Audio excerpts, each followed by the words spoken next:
So dapat nating maintindihan, maunawaan, bakit kinakailangan natin itong tanggapin. Amen? Are you ready, mga kapatid? Meron ba kayong Bible? Meron kayong notebook? O kahit sa cellphone? Sundan niyo po ang mensahe ng Panginoon. Amen? So, ang topic po natin ay ang topic po natin ay why we need the empowerment of the Holy Spirit. Bakit ba kailangan natin ito? So, maaaring ito yung tanong natin, bakit ba natin ito pinag-uusapan? Ano ba ang kahalagahan nito sa ating pamumuhay Kristiyano? So, mga kapatid, magtuturo po ako ng at least mga 30 minutes. Then after this, magkakaroon po tayo ng application. Kaya huwag po kayong umitlik, matulog, ma-sidetrack. Bilisan niyo po, sabi nga ng Bible, be quick to listen. Magtuturo po ako ng mabilis, sundan niyo po ako. Dahil ito lang po ay mga review, narinig na natin, na pag-aralan natin. Pero tanggapin natin ang bagong revelation ng Panginoon. Amen? Amen, Amen po ba? Amen. Okay, so tuloy po natin. Pastor Ayo, wag mo. Ayan. Ang sabi po ng John chapter 3, verse 3 to 5, sabi po niya ni Jesus Christ, siya po ang kausap niya po ay si Nicodemus. So si Nicodemus po, mga kapatid, siya po ay isang priest, tagapagturo ng kasulatan. Ang sabi niya, Jesus answered him, truly, truly, I say to you, unless one is born again, he cannot see the kingdom of God. So si Kristo po ang nagsabi, maliban ang tao ay mag-born again. Hindi sinabing, maliban ang tao ay mag-member ng relihiyon, hindi po ganon. Ang sabi doon, unless he is born again. Hindi sinabing, unless na ikaw ay maging religious people, hindi ganon. Hindi sinabing, maging ikaw ay maging mabait, hindi ganon. Ang sabi doon, unless he is born again, you cannot see the kingdom of God. Nicodemus said to him, how can a man be born when he is old? Eh, matanda na ako, paano kayo papanganak? Can he enter second time into his mother's womb and born? Ito sagot ni Jesus. Jesus answered, truly, truly, I say to you. Pag sinabing truly, truly, totoong, totoong, totoong, totoo. Amen? Amen? Ano sabi niya? Unless one is born of water and the Spirit, he cannot enter the kingdom of God. So, dalawang beses ang binanggit magkaiba. Born of water. Sabi niyo, born of water? Born of water. Born of the Spirit. Born of the Spirit. Okay. Kinakailangan ipanganak sa laman, sa Espiritu at sa tubig. Okay. Ayan. Ayan.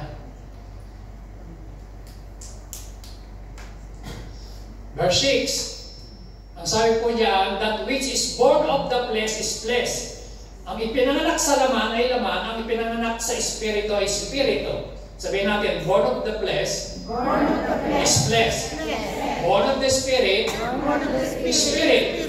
Sabihin natin sa pa, born of the flesh, is flesh. Born of the spirit, is spirit. So anong tinutukoy? Yung ating kapanganakan, tayo po ay pinanganak ng magulang natin, yung ating birthday, nagbe-birthday tayo, yun po yung born in the flesh, pinanganak sa laman. Pero kinakailangan, ipanganak yung ating spirito, kasi yung sabi ng Ephesians chapter 2, verse 1, you were dead because of your sins and transgression. So because of sin, ang tao po, man is separated from God. So nahiwalay sa Diyos. Kaya kailangan maborn yung kanyang spirit, magkaroon ng regeneration. So kaya ang sinasabi ng verse 7, do not marvel that I said to you, huwag kang magtaka, you must be born again. Sabi natin, you must be born again. You must be born again. So yan po ay salita ni Jesus. Hindi galing sa mga apostol, hindi galing sa kung sino mang tao sa propeta, sa Old Testament. Si Kristo mismo ang nagsabi niya na you must be born again. Na lahat tayo, lahat ng tao, unless na siya hindi ma-born again, hindi siya makakapasok sa karya ng Diyos. Ngayon po, nung tinanggap natin si Lord, ang sabi ng Romans chapter 8 verse 9, you, however, are not in the flesh, but in the Spirit. So if in fact the Spirit of God dwells in you, anyone who does not have the Spirit of Christ does not belong to Him. So kapag wala sa iyo ang Espiritu ng Diyos, are you listening? Amen. Pag wala sa iyo ang Espiritu ng Diyos, hindi ka sa Diyos, hindi ka kabilang kay Lord. Yan, very clear. anyone who does not have the Spirit of God, of Christ, does not belong. So ngayon, dahil tinanggap na natin siya bilang Panginoon tagapagligtas, nasa iyo na ang Espiritu ng Panginoon. 1 Corinthians 6:19, do you not know that your body is the temple of the Holy Spirit who is in you? So yung katawan mo ngayon, nung tinanggap mo siya, sa Old Testament, ang Holy Spirit nananahan sa physical na templo. Okay, kailangan ng lugar. Doon nananahan sa ngayon, sa New Testament, sa atin, ang panahonan ngayon, tayo po yung ating katawan, ang templo ng Banal Espiritu. Sabihin natin, I am the temple of the Holy Spirit. I am the temple of the Sabihin Holy natin, Spirit. my body is the temple of the Holy Spirit. So, yung katawan natin, tayo po ay templo ng Banal Espiritu. Ngayon, yung tinanggap mong Espiritu ay hindi baby spirit, junior spirit, o kalahating spirit, kundi full spirit. The same Spirit who raised Jesus Christ from the dead, yun po yung Espiritu natin tinanggap. Yun yung Espiritu na tinanggap ng mga disipulo, yun yung Espiritu na makapangyarihan, omnipotent Spirit, omniscient Spirit, all-knowing Spirit. So hindi po half o konting Spirit, kundi full Spirit. The Spirit of God yung tinanggap natin. Okay? So dapat natin maintindihan yon na ang Espiritu ng Diyos nasa sa iyo dahil Christian ka na. Maliban na lang, kung di ka pa talaga born again, pumupunta ka lang sa church, ngayon pa lang nakapakinig ng Word of God, o kaya nag-church ka, hindi mo pa rin naiintindihan na maging born again, wala pa sa Espiritu ng Diyos. Dapat tanggapin mo siya kasi ang sabi ng Bible, unless na mag-born again ka, hindi ka makakapasok sa kalan ng Diyos, sabi ni Jesus. So, kailangan tanggapin natin ang Espiritu ng Diyos. Ngayon, sabi ng chapter Ephesians 5:18, do not get drunk on wine which lead to debauchery. Instead, be filled with the Holy Spirit. So makikita natin, dalawang bagay yung tinuturo. Iba yung indwelling, iba yung infilling. Sabihin natin, be filled with the Holy Spirit. So yung tinanggap natin ng Espiritu ng Diyos, ang tawag doon indwelling. Nananahan natin ng Espiritu ng Diyos. Ngayon, yung tinatawag na baptism, the word baptism, sa Greek word is baptizo, to immerse, to sink. So kailangan ikaw ma-filled with the Holy Spirit, mapuspos, magkaroon ng influence sa iyo ang Banal na Espiritu, makontrol tayo ng Banal na Espiritu. So iba yung tinanggap mo Espiritu sa pinuspos ka pa ng Espiritu ng Diyos. Amen? Dahil sabi niya, ito po ay utos. So yung sinabi ng Ephesians 5:18, ito po ay hindi request, ito po ay utos yan. Sabi ron ni Paul, ang kausap niya dyan, mga Kristiyano, mga believer, be filled with the Holy Spirit. Sabi natin, be filled with the Holy Spirit. Be filled with the Holy Spirit. Be filled with the Holy Spirit. So kailangan mapuspos tayo ng banal na Espiritu. Puspos dapat, okay? Ngayon, sa Acts chapter 1, verse 4 to 5, naalala niyo po, ang sabi ng Luke chapter 24, verse 49, sabi ng Lord sa mga disipulo, stay in Jerusalem until you have been clothed power from on high. Okay? Naalala niyo po yan? So, pumunta ang mga disipulo, 120 disciple nag-pray. Acts chapter 1, verse 14, kasama si Mother of Jesus, mga babae, kapatid ni Jesus. At ang mga disciple, 120 disciple, nag-pray sila 10 days. Tapos, ang sabi ng verse 4 to 5, and while you staying with them, he ordered them not to depart from Jerusalem, but to wait for the promise of the Father, which he said, you heard from me. For John baptized with water. Sabi natin, baptized with water. Baptized with So, water. isang klase ng baptism, yung water baptism. But you will be baptized with the Holy Spirit not many days from now. So, tandaan niyo po, dyan sa verse 5, dalawang baptism. Water baptism at sa kaho baptism ng Banal na Espiritu. Amen o ba? Amen. Tayo ba ay nabaptize na sa tubig, water baptism? Amen. Tayo ba ay nabaptize na sa Holy Spirit? Amen. O kung hindi pa, malalaman natin kung tabaptize na tayo o hindi. Kasi po, pwede natin sabihin, Pastor, di ba nung tinanggap ko ang Espiritu ng Diyos, baptize na ako? Hindi po yun. Iba yung baptism sa nung tinanggap mo siya si Kristo. Nung nabuhay ang mula sa mga patay, ang mga disipulo, hiningahan niya, sinabi niya, receive the Holy Spirit. So iba yon. At sa Acts chapter 2, tinanggap nila yung bautismo ng Banal Espiritu. So dapat to, maging very clear po ito sa atin. Ito po ang ating pinag-aaralan. So ang sabi ng Panginoon, sabi niya sa verse 5, "But you will be baptized with the Holy Spirit." You will be baptized. So yung salitang baptized na ginamit yan sa Greek word, baptizo, to immerse, to sink. Kailangan po ilubog yung puspos ng Banal Espiritu. Okay? So ngayon po, mayroong 5. Mabilisan po ito. 5 recorded instances in the book of Acts. Individual or groups of people receiving the baptism of the Holy Spirit. Number 1, 5 po yan. Yung Day of Pentecost, ito po yung mga mananampalataya. Ang sabi ron, when the Day of Pentecost arrived, they were all together in one place. Ang sabi po ron, verse 2, and suddenly, ano nangyari? There came from heaven a sound like a mighty rushing wind. Ano nangyari? And it filled the house where they were sitting. Verse 3, and divided tongues as of fire appeared to them and rested on each one of them. So sila po ay nagkakatipon, sinunod nila yung instruction ng Panginoon, nag-stay sila sa Jerusalem, tapos po sila ng Holy Spirit, at ano naman nangyari? And they were all, basahin niyo po yung verse 4, lakas tayo, sabay-sabay. And they were all filled with the Holy Spirit, and began to speak in other tongues as the Spirit. Ilan ang napuspos? All. Ilan ang napuspos? Lahat ba? All. Ano nangyari? And they began to speak in other tongues as the Holy Spirit gave them utterance. Nag-speaking tongues sila. Okay? So yan po yung Day of Pentecost. So pag sinabi pong Pentecost, ibig sabihin 50 days. Kasi po, ito po ay Feast of First Fruit. So after ng First Fruit, ng Fiesta ng First Fruit, Feast of Pentecost. So kaya po dyan naganap yun, napakaraming tao sa panahon na yun sa Jerusalem. Nagpupuntahan yung mga tao, kaya nga nagtaka sila, na-amaze sila, yung iba nagulat, yung iba di makapaniwala. Dahil sa nangyari, nakita nila na puspo sila ng Banal na Espiritu. Number 2, Acts chapter 8, verse 12 to 14. Believers at Samaria.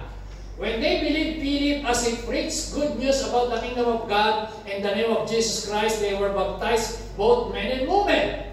So ito po si Philip, nagkaroon po kasi ng persecution. Si Philip ay pumunta po siya ng Samaria.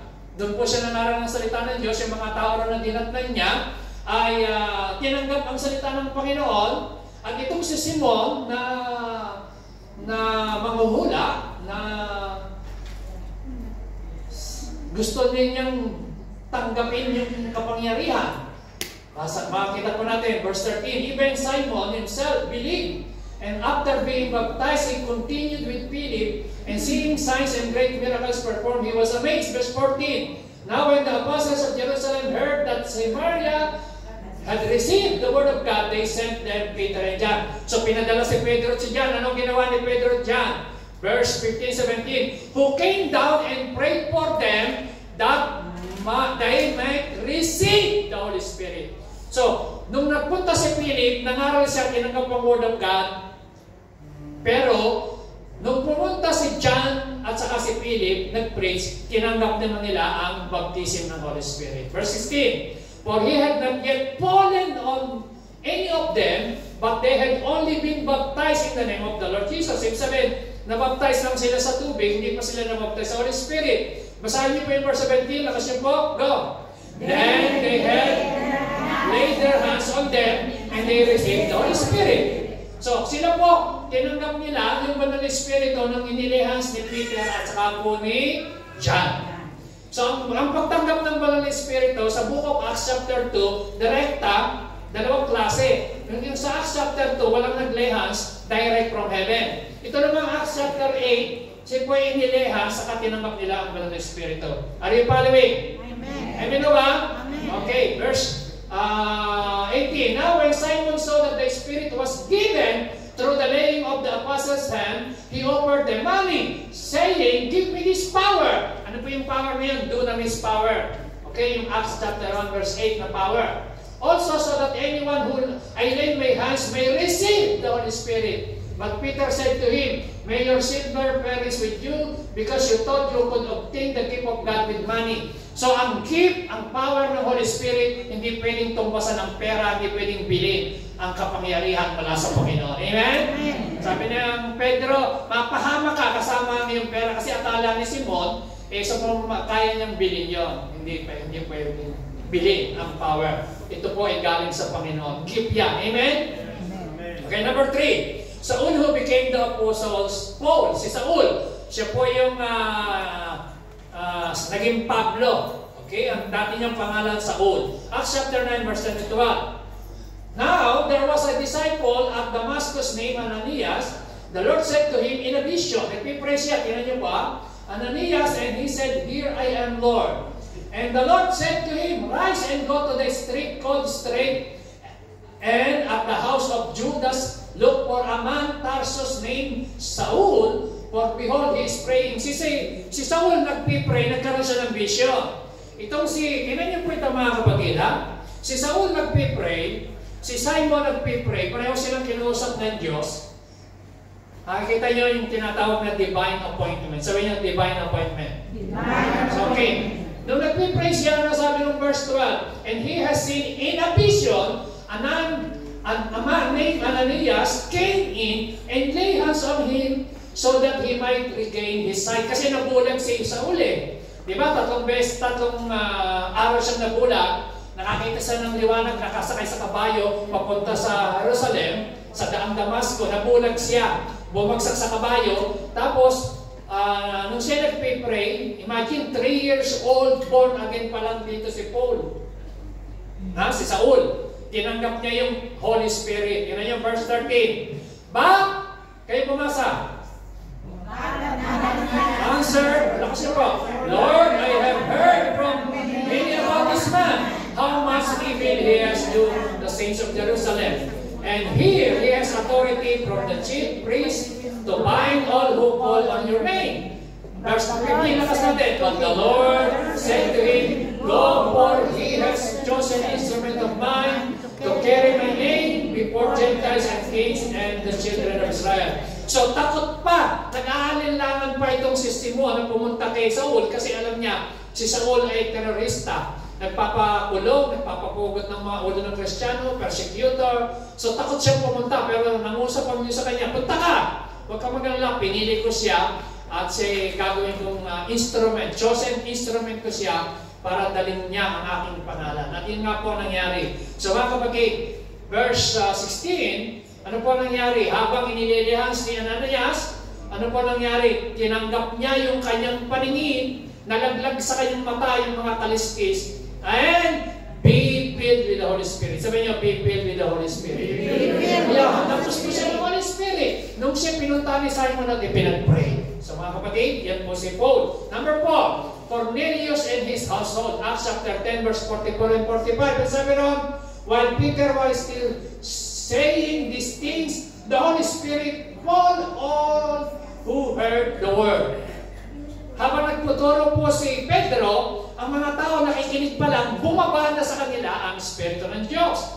Anong sabi ng verse 5? Lakas yun ako. "And the believers siya, from among the circumcised who had come with Peter were amazed, because the gift of the Holy Spirit was poured out even on Gentiles." Kapatid, ibig sabihin ganito, pag tinanggap mo ang power, ang kapuspusan ng Holy Spirit, pati gift kasama.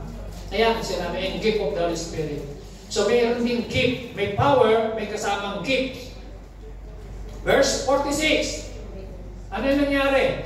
"For they were hearing them," ano nangyari? "Speaking in tongues and extolling God. Then Peter declared," verse 47, "Can anyone withhold water for baptizing these people who have received the Holy Spirit just as we have?" And he commanded them to be baptized in the name of Jesus Christ. Then they asked him to remain for some days. So pagkatapos na babaptize ng Holy Spirit, nagpabautismo sila sa tubig.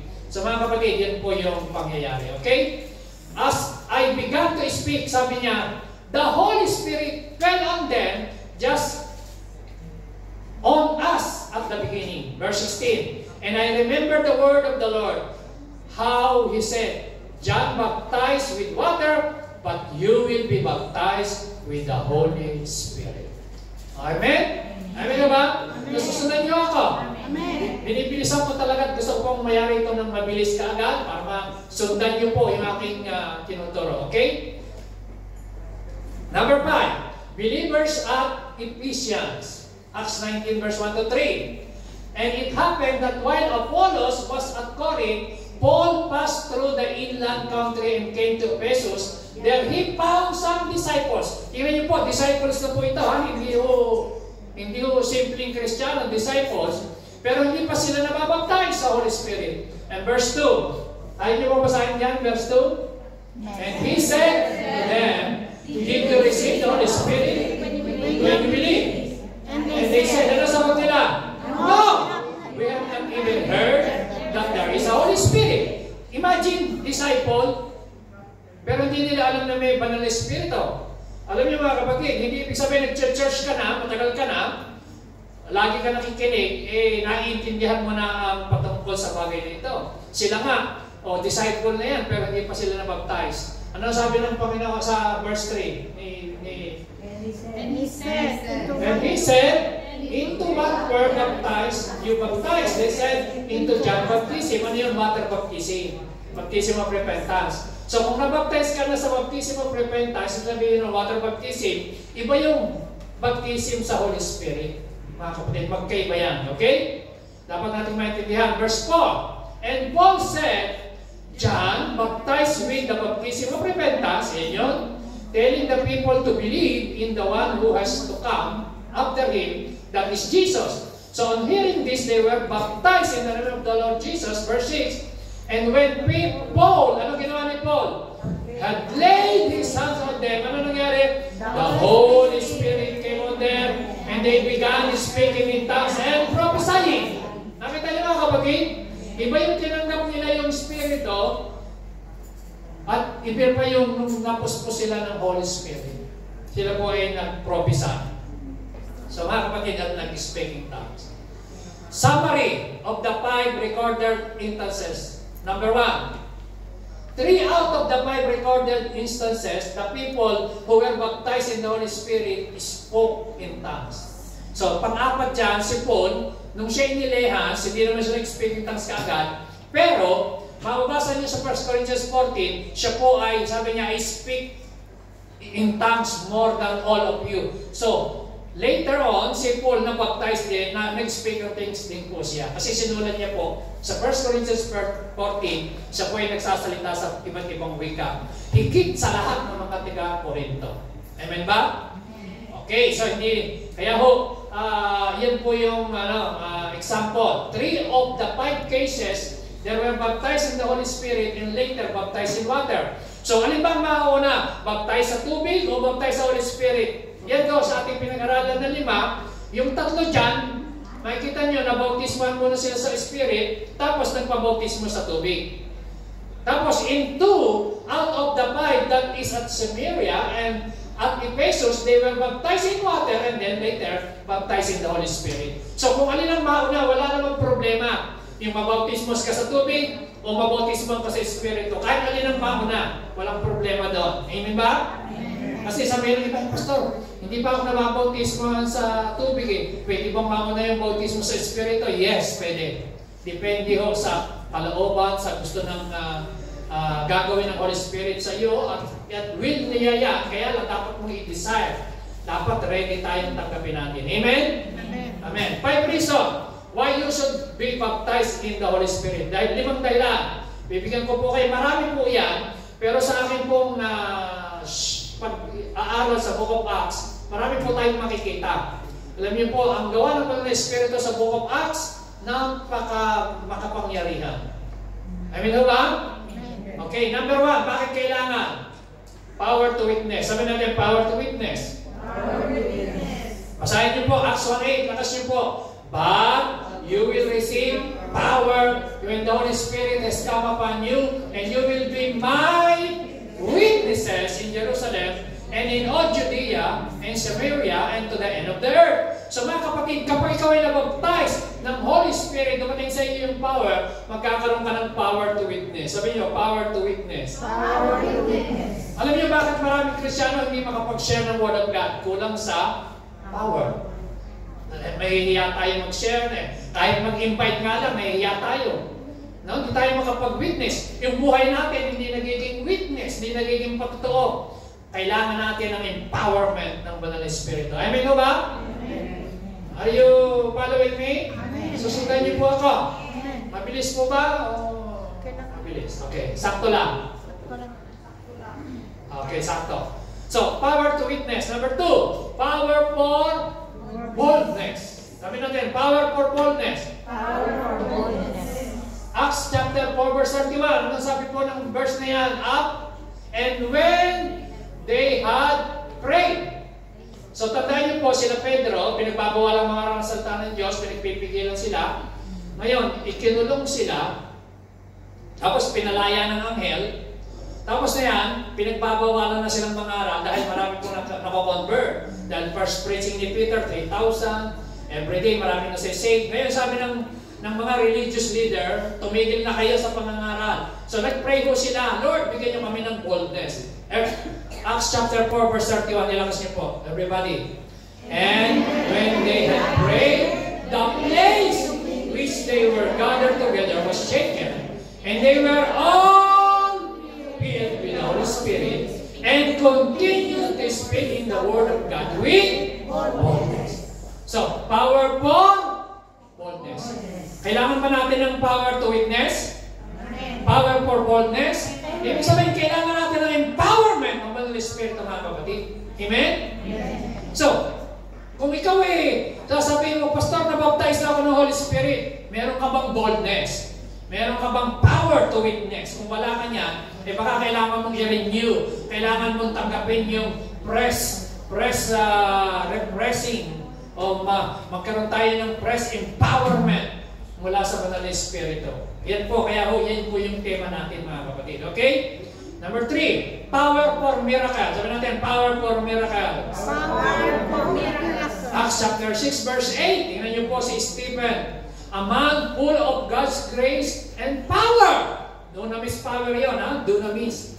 Ano po yung dunamis? Ito po yung dynamite power. Dito galing yun. Power to do signs and wonders and miracles. Sabi ron, he did great wonders and miraculous signs among people. Anong sikreto? Dahil puspos siya ng Banal na Espiritu. Acts chapter 8 verse 13. Tingnan niyo po. Simon himself believed and was baptized, and he followed Philip everywhere, astonished by the great signs and miracle he saw.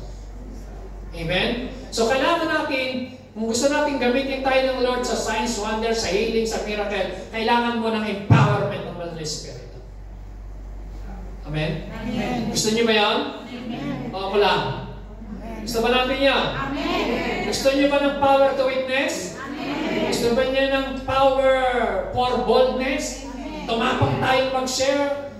Tumapang tayo na magbahagi, na mag-invite para sa Panginoon? So pag wala tayo ng boldness, kulang tayo sa kapangyarihan ng Banal na Espiritu. Number 3, signs, wonders, and miracles. Number 4, mga kapatid, makikita niyo, power for wisdom. Sabi natin, power for wisdom. Acts chapter 6 verse 10. Lahat ng pinag-aaralan natin sa book of Acts. But they could not withstand the wisdom and the spirit which he was speaking. Tingnan niyo po, itong sila Pedro, unschool yan, hindi nag-aral, mga mangingisda. Pero yung mga religious leader, mga matatalino, nagtataka sila, ang husay, ang galing, ang talinong mga tuwiran, kasi po, pinamumunahan, ginagabayan ng Banal na Espiritu sa pagsasalita. But they could not withstand the wisdom and the spirit with which he was speaking. Alam niyo po, pag ikaw ay napuspos ng Holy Spirit, bibigyan kanya ng wisdom. Hindi lang yun. Example po, tingnan niyo po. Exodus 31 verse 1 to 5, The Lord said to Moses, "See, I have called by name Bezalel, the son of Uri, son of Hur, of the tribe of Judah. And I have filled with the Spirit of God, with ability." Sabi natin, ability. So pag puspos ka ng Espiritu ng Diyos, puspos ka ng ability. Ano ba ho? Intelligence. Sabi natin, intelligence. Knowledge.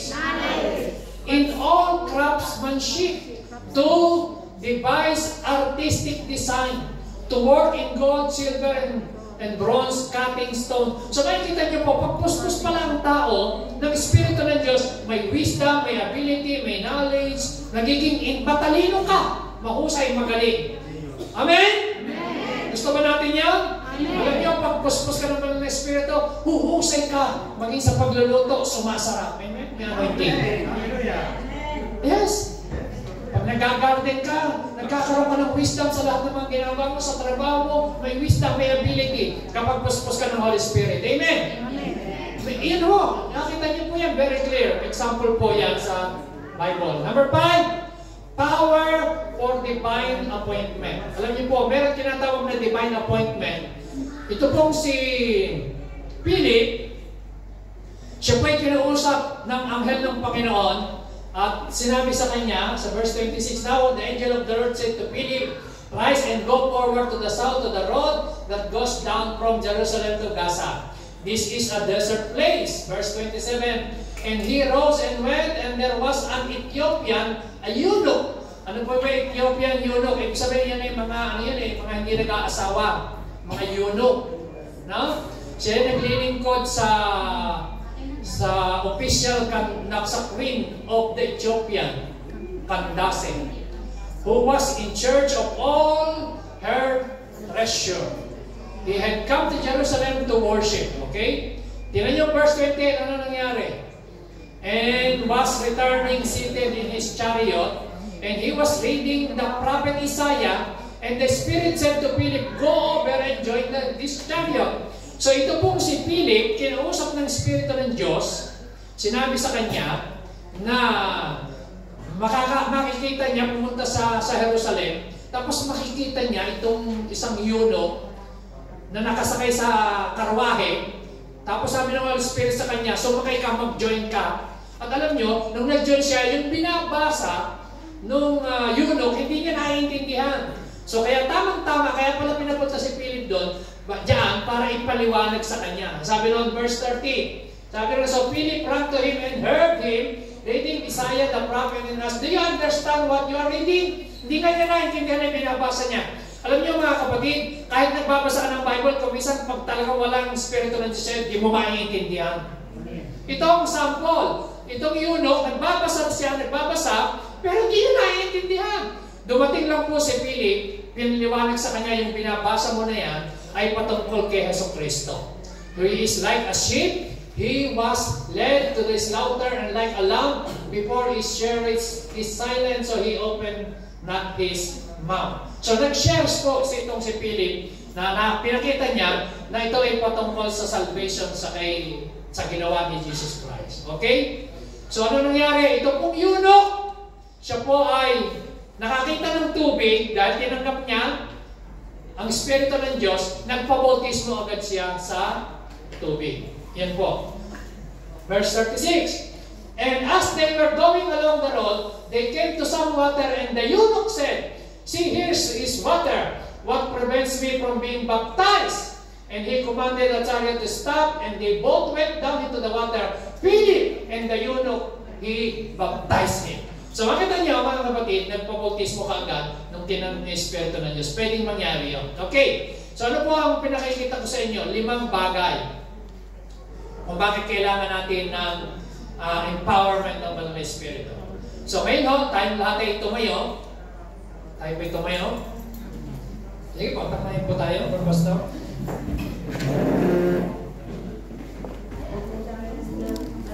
Meron po tayong 5 bagay na gagawin. So ito po ay hindi po sa pakiramdam, hindi po ito sa tayo ay kinilabutan o naiyak. Una, ang instruction para tanggapin mo yung Sino sa inyo ang gustong ma-experience yung bautismo sa Banal na Espiritu? Taas ang kamay. Ngayong araw na ito. Ngayon, kung baptize ka na, kailangan mo ulit ng empowerment. Sino yung gano'n? Ako, kailangan ko. Amen? Lahat ba tayo? Okay, ito instruction number 1. Repent. Sabi natin, repent. Sabi dyan, and Peter said to them, repent and be baptized every one of you in the name of Jesus Christ for the forgiveness of your sin, and you will receive the gift of the Holy Spirit. So number 1, repentance, pagsisisi. Alam niyo, kailangan, para matanggap mo ito, kailangan pagsisihan natin yung mga kasalanan natin na iisip na gawa sa nakaraang araw, nakaraang buwan. Kailangan lang tayo mag-repent. Amen? Pangalawa, ano ang instruction pangalawa? Renounce. Sabi natin, renounce. So, limang R. Number 1, anong instruction? Number 2, renounce. Rather, we have renounced secret and shameful ways. So, kailangan i-renounce natin. Ano ibig sabihin ng renounce? Sa pangalan ni Jesus, nire-renounce ko, itinatakwil ko ang lahat ng mga shameful na bagay o kahihiya o mga kung ano involved sa pagkukulang, pagnanawas, anting-anting, lahat i-renounce. Ibig sabihin, tinatakwil ko lahat ng mga involvement ko sa espiritista, involvement ko sa mga maling pagsamba, maling paniniwala. Kailangan i-cut mo yun, i-renounce mo. Yan ang sabi ng Bible. Renounce. Sabi natin, renounce. Number 3, reject all fear. Huwag kang matakot. Kasi yung iba sabihin, Pastor, baka nakakatakot yan. Baka mamaya, hindi Espiritu ng Diyos ang dumating sa akin, Espiritu ng kaaway. Hindi po totoo yan. Sabi ng Luke 11, verse 11 to 13, so what father among you, if his son asks for a piece, halimbawa, yung daw tatay, humingi ng isda, bibigyan ba siya ng serpent? No. Halimbawa, kayo bang mga tatay, humingi ng isda ang anak nyo, ahas ba ibibigyan nyo? No. Oh, verse 12, humihingi ng itlog, bibigyan nyo ba ng scorpion? No. Ano sabi ng verse 13? If you then, who are evil, ang tao, masama, know how to give good gifts to your children, how much more will the Heavenly Father give the Holy Spirit to those who ask Him? So pag hiningi mo, Holy Spirit, please baptize me. Holy Spirit, puspusin mo ako ngayong araw na ito. Pupuspusin ka nga ng Panginoon. Kapag galing yung sa puso at seryoso ka. Amen? And number 4, relax. Sabi niyo, relax. So, you are not trying to convince God to do something. Di ka na kailangan mag-struggle. Di ka na kailangan magpaawa o magmakaawa, Lord. Para mo nang awa, puspusin mo na ako. Lord, para mo nang awa. Pag hindi mo ako pinuspos, di na ako atin. Hindi ka na. wala ho. Di ka na kailangan. Relax ka lang. Sabi niya, relax. Ano number 1? Number 2? Number 3? Reject all fear. Number 4? Relax. Ang sabi doon, yung mga tinanggap nila yung sa chapter doon, nakaupo lang sila. Relax sila. Sitting. They were sitting, sabi doon ng Bible. Relax. So huwag kang mag-struggle by faith yan. Yun po yung number 5. Receive. Sabi natin, receive. Sabi, receive it by faith.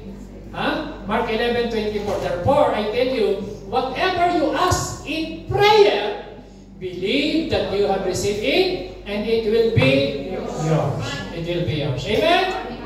Are you ready? Amen. So, tayo po lahat ay tatanggap. Ganito po ang ating instruction. Sino sa inyo yung hindi pa talaga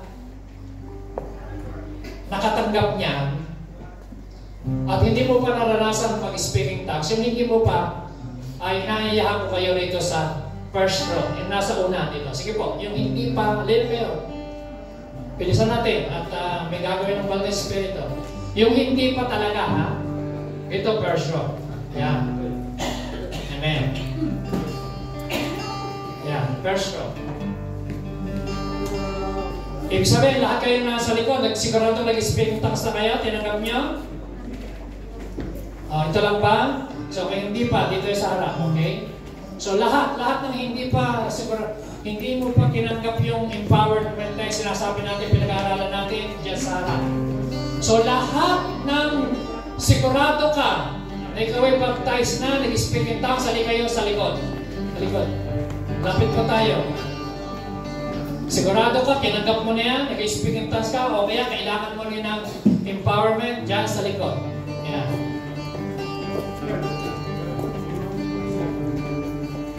Thank you, Jesus. Thank you, Lord. Lahat. Yung iba, anong ginagawa niyo sa likod? Ano kayo? Tinanggap niyo na or